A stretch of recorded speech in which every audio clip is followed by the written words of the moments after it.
This is a pretty, ladies and gentlemen, boys and girls, welcome back to the podcast and the YouTube channel. Sal Vetri here, and today we are breaking down the Sunday slate, the Easter Sunday slate if you're on the East Coast. For this one, it's going to start at 2 a.m. East Coast time. 5-game slate for Sunday, April 12th. If you happen to be watching this at midnight, between midnight and 4 a.m. for some reason on Easter, happy Easter to you. We'll be having a video tomorrow too, so I'll wish the rest of you a happy Easter then. But yeah, we're going to break it down. This slate, I will say, just off of first look, before doing my projections, before running a ton of crunches, getting an idea and generating really some type of ownership, it is looking like 3 or 4 of the favorites that we usually like to target when they're underdogs they're all favorites today. Most of them are decent sized favorites, and boy oh boy, these are some lopsided matchups. We'll see if there's any underdogs that stand out like we have for the last few slates. Maybe 2 underdogs do stand out. Team We yesterday, maybe 3 stand out as one to get some exposure to, but it is looking good. I will say at the beginning of this, because I have gotten a lot of questions about the recent losses of big teams and people saying, is it getting so much variant of a sport now that we have to change up the whole mindset? Is it even worth playing? Yeah, everybody hold your horses, hit the stop button. This, for 3 weeks of playing this, it is far majority of the favorites, when they're big favorites, winning. Almost every single night when these teams are minus 500 plus favorites, they're winning. And 2 nights happen where teams don't win and everybody wants to pull the plug. No, you have to see, I would say, weeks and months of data for that to happen, for me to flip the switch and say, not jump on trends and avoid and be cautious, but to say that it is not worth playing and it is now variant. No, that's not the case. 2 nights do not change a long sample size of huge favorites winning. Now, there is some realistic concerns about match fixing possibilities in these Asian leagues, like we've already seen one time this year with Wiang suspended for 2 years for doing that. Funplex Phoenix line, the underdog in the Funplex Phoenix, Rogue Warriors, they moved 2% their line, and shout out to Brick75 on Twitter for posting this, but you move 2% later in the day, I think a couple hours before lock. To move a line that much takes a ton of money, and to put a ton of money on like a +5 or +600 underdog, you either have to be somebody who's completely rich and blindly betting this stuff, which you're probably not blindly betting League of Legends, or B, you have to probably know pretty well that huge underdog is going to have a decent chance at winning, if not dominating the other team. So a little bit odd there. I guess we can call them allegations, but questions for how to account for that, questions for how to account for teams clinching playoff spots and motivation. There's really no way to account for it if we don't have the information. Like in the NFL, we know players are not going to start, or we get the news from the coach that says they're going to play a quarter or a half, or we just kind of have sentiment that these teams, based on the past years, that you've clinched a number 1 seed, you're probably not going to have that much motivation. Right now, we don't really have any indication or information from these teams. I guess the best thing to do is judge it yourself. I'm not going to be trying to, the phrase I used yesterday was chasing ghosts, because if you chase ghosts long enough, maybe you'll catch one, but by the time you catch that one, all the other ghosts you chase wasted your time and your money to the point where it doesn't really matter. But yeah, if you know that somebody's a high substitution rate already, or higher than you would like, and now they are already clinched on a team that does not seem to really show motivation based on some past losses, then yeah, don't play them. Usually on my projections on Patreon, that's accounted for by just projecting 2 players, and 2 players that usually will sub in and out, so they just don't pop up really into your exposures all that much anyways, because of the risk, and that's how I approach it. So that's some of the concerns that have been thrown out there, and for the most part, we don't have control over that stuff, and we probably will not know about that stuff based on the reporting of just esports at this point, and it not being like any other major sport where there's 3,500 beat writers per team, or wannabe beat writers per team. So with that said, let's get into it. If you could hit the subscribe button, I greatly appreciate it. If you got any value from my videos, these esports videos, I posted a Counter-Strike Global Offensive video yesterday. I posted like 5 hours before lock, so I knew it wasn't going to get a lot of viewership. That's something I'll probably post more on if the prize pools and when they get bigger. Probably when esports, when there's like the week of between the spring and the summer leagues, maybe that'll happen. But yeah, appreciate it if you hit the subscribe button. If you want to get access to the League of Legends course that I made, starts from just the basics all the way up to ownership, how to try and project it yourself, how to also figure out ways to use optimizers, about a 40-minute segment or course section on that. That's linked at the top of the description below. You can click on that, figure out how to get it. It is sponsored by Monkey Knife Fight, and so is this video.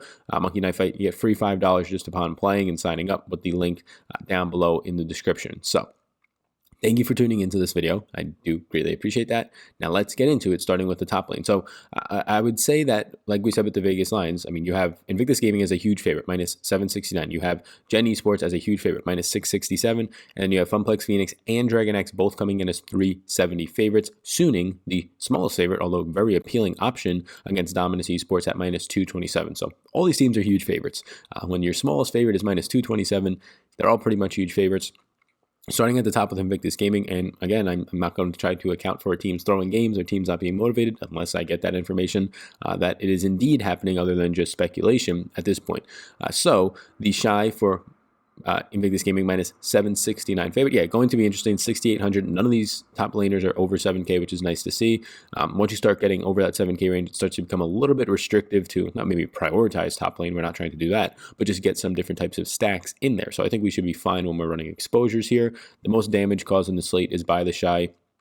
The Shy looked pretty terrible the last amount, so hopefully that changes, but 28.6, you're getting just 3.2 kills per contest, most out of all the starters, other than Natural from Dominus Esports, and then 6.3 assists, so fantastic option there. BU for Suning is probably somebody that I wouldn't prioritize if I'm playing one lineup and trying to get to a Suning stack. I'd prioritize top lane, I'd prioritize pretty much every other position from Suning before BU, but keep an eye on if it's Bin or BO. If it's Bin, definitely want to prioritize Khan. Some people were nice enough to tell me that it's not pronounced Kane, it's Khan. Thank you.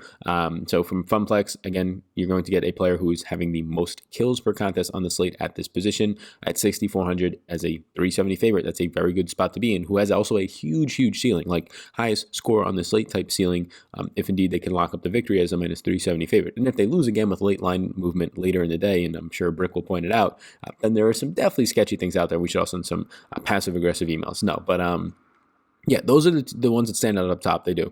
You can get to Rascal. I doubt Gingun's going to start. Doran, I think, is interesting because of the price tag. So Doran is a 370 favorite for Dragon X. Does have high upside. And as a top laner, you're just looking for those 70-point performances that you can snag in a victory, even if it's in the mid-60s. Doran has the assist numbers. The creep score doesn't die all that often. Has started a ton of games, so the sample size is pretty good. And really, it's just a price point thing at $6,000 flat. If you're looking for any type of underdogs here, I don't know necessarily if there's live underdogs if we try and play this straight up, but just based on positions, based on the ceilings of these players, if indeed they were to win.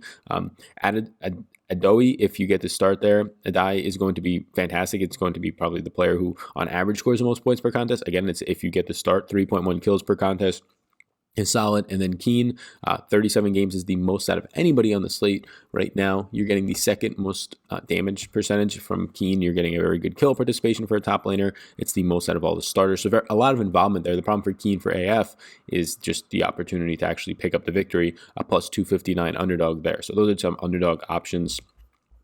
As we move over to mid lane, I'll kind of just talk about what I'm seeing early on before obviously putting in projections, before trying to account for ownership, because that will heavily influence where I'm going with my stacks. I can play all the best plays as well, but if everybody else is playing them, it's not really worth anything to me. So I think what's going to happen today is that you're going to just see massive exposure spread out amongst the top 4, maybe the top 5 with Suning own teams. And I think we might get lucky. Now, Suning is priced as the second most expensive team, pretty much like across the board, or the most expensive team. I think we might actually see some lower ownership on them because of the fact that they're just a minus 227 favorite.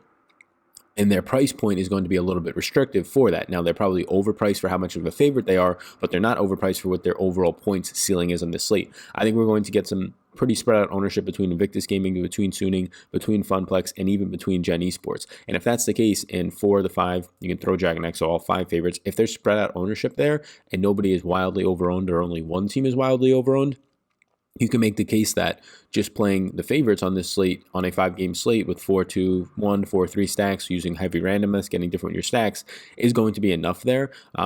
I guess Edward Gaming against Funplex Phoenix stands out. I guess AF, which I don't really like playing them anyways, in victories, they struggle to really put up a tournament-winning score against Dragon X. Those are like the 2 underdogs that do stand out. Dominus Esports against Suning, I'm probably going to lean more towards the Suning side there, even though Dominus Esports is the smallest favorite. Again, this is all preview related things. This can all change based on what ownership is. Like if Suning comes out and they're by far the highest owned team, but they're the fifth biggest favorite, well then yeah, I'll start to leverage that by getting Dominus Esports on the other side, just because it doesn't matter what my opinions are on the matchup at that point. It just matters that there is a huge edge to be gained, and positive EV then starts to slide to leveraging against them in that point. So I do think this slate, first time in maybe a week that none of the underdogs stand out as like really strong plays.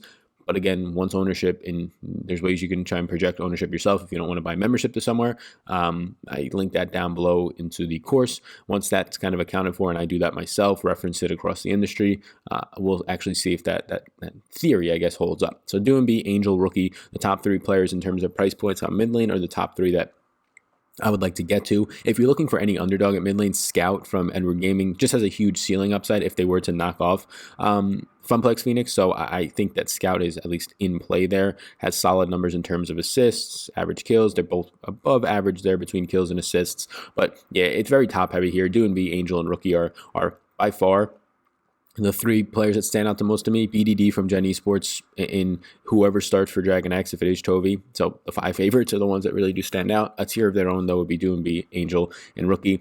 I would say that Rookie and DoinB are on almost a tier of their own above Angel at that point as well. To support players we go, and it's nice to see that. So you get two players at $6,000 or above, but these two players do pick up just a ton of points, mainly Southwind. Southwind and Crisp are the two players that I would get to the most. Funplex Phoenix and Invictus Gaming's support players, and we'll see what ownership does to change that. You're getting four players on the slate that average over 9 assists per contest at support. You don't see that often. Sometimes there's 3, usually there's 2. But Kira, Crisp, Sword Art, and Southwind, the four most expensive players, are all going to be very much in play for me. I actually do think Crisp and Southwind, although I'm not going to prioritize them in the captain spot, I'm going to allow support players to get in the captain spot. And if I have not a high percentage, I don't want 10, 15, 20% of support players or those specific players in my captain spot. But if I had some of them and they were to spike their 75 to 85 point upside for ceilings, that definitely puts them in play for the captain spot if they can indeed hit that ceiling and everything else works out well for them. So those four stand out for me. Life, if Life was to start over Kellen for Gen Esports, will have some interest. I don't really have any interest in these underdogs. Like, there's going to be 5 victorious teams on this slate. I would assume 3 of the favorites are going to win, if not all 5. So I don't really have any interest in the underdogs here. Miko from Edward Gaming would be the only one at $5,000 flat, who I think has somewhat of a decent ceiling. All these other underdogs, even in victories, they're not scoring a ton of points. So I'd rather just focus on 3 of the 5 favorites that if they win, their team, their support players probably scoring 60 to 80 points.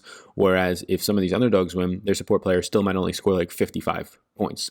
So I'm really not that interested in the underdog support players here. All right, heading into AD carry now. So Hyungfeng, so this is what I was talking about. So Suning is either priced as like the most expensive or the second most expensive player at each position. Hyungfeng, who I think is fantastic, who I probably wouldn't price it this high, is priced this high. So this is why I think that you're probably going to see some lower ownership on them, because they're not as big of a favorite. They're the smallest favorite, but they're all overpriced just based on what their performances can be and where their Vegas odds are.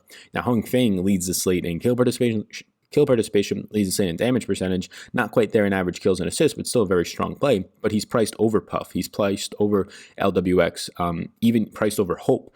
Some players who, now Hope's an underdog, but some players in LWX, in Puff, even in, you can even argue, Deft to an extent. These 3 players are equal, if not better players and bigger favorites than Hyungfeng on a per game basis. Just whether you're talking about kills, Puff has the edge in kills there. Whether you're talking about just points per game, that would be LWX, so bigger favorite too. So yeah, I'm a little bit interested in the price point. It makes me interested because I think it's going to steer other people away. If you're running an optimizer, it's definitely going to push you away.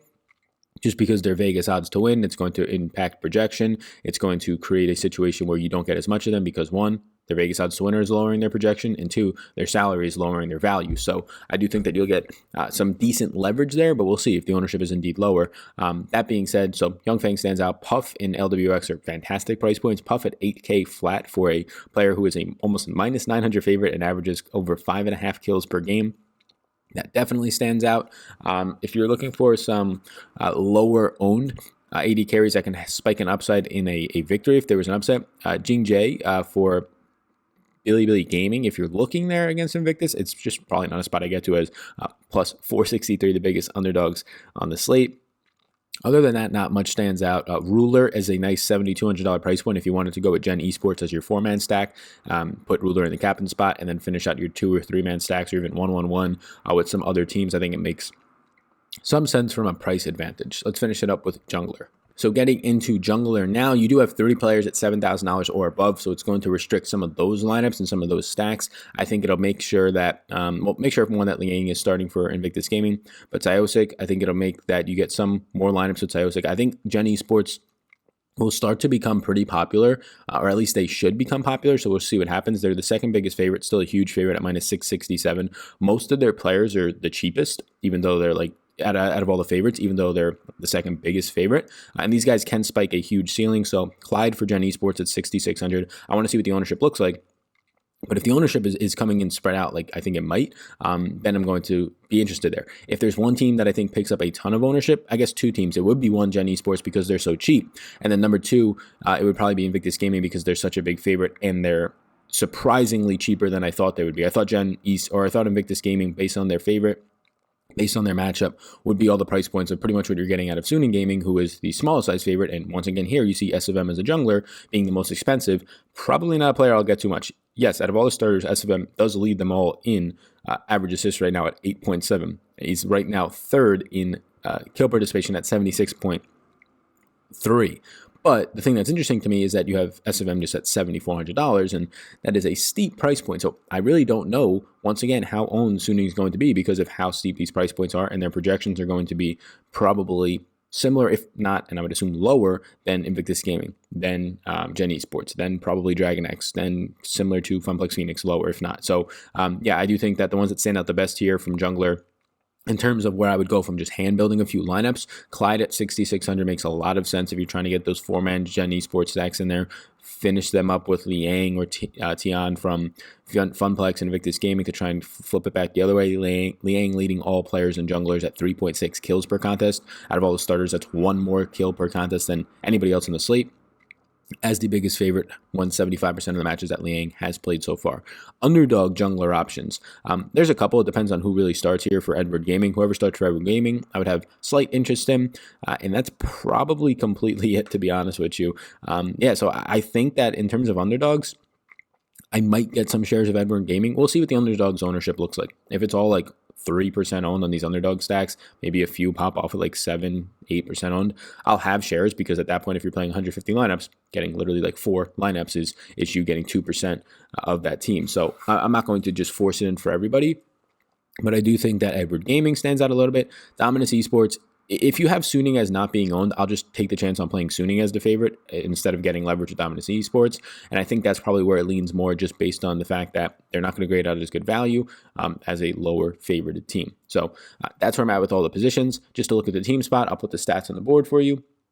But team spots, I'll have exposure to all the teams that I think win, which is going to be the 5 favorites, which will probably be Dominus Esports and Edward Gaming. After that, Billy, HLE, and AF, Avicii freezes. I'm probably not going to have exposure to their team spot. That doesn't mean they're players yet, but there's team spot specifically. If they even pick up the upset, or 1 or 2 of them pick up an upset, they can definitely be in winning lineups. But more times than not, it won't be that high scoring of teams. I mean, you have HLE and even AF to an extent, but really HLE, who is just a terrible team in terms of even in victories. You're squeaking by at that point. You're not sweeping teams 2-0 to get a huge win bonus. You're not really doing a ton in those matches to get up there with just 8.8 kills per game, just 0.66 KDR. So that's where I'm at. Hopefully this video helps you. This is the Sunday Easter slate. So again, happy Easter to anybody who's watching this at that point. 5-game slate, 50K to first yet again. Thanks for continuing to tune into the esports coverage. Going to have much more esports as we continue to grind through the apocalypse of the physical sports. But yeah, check out my Patreon down below. What is on there is going to be for League of Legends rankings, projections, these data tables with interests as well, CSGO rankings, data tables, projections, Rocket League rankings, and data tables, as well as all the ENBA. We'll have anything that comes up for iRacing, the NASCAR series for next weekend. We'll have anything that comes up for golf and as well in terms of the Outlaw Tour, these one-day events where probably half the field is going to end up withdrawing. So thanks for tuning in. Hit the subscribe button before you go. And finally, if you do want to check out how to get access to the League of Legends course that I made totally for free, thanks to the sponsor of this video, Monkey Knife Fight, it is at the top of the description of this podcast and YouTube video below. If you have any questions, feel free to reach out to me on Twitter at SalVetriDFS or in the comment section below. Thank you, everybody, and I will see you in the next one. Thanks for tuning in, and I hope you enjoyed that video. Above my head, if you're not already subscribed to this channel, I do ask you if you can please hit that subscribe button. Helps me out a good amount to reach more people. You can also follow me on Twitter. That's over there. Right in the corner is my @SalVetriDFS Twitter. And then above you'll find my Patreon link. You can click on that if you want more exclusive content for me. Or a video is going to pop up. So why don't you check that one out as well. I think it's going to be beneficial for you. Thank you so much again for tuning in, and I hope you have a fantastic rest of your day.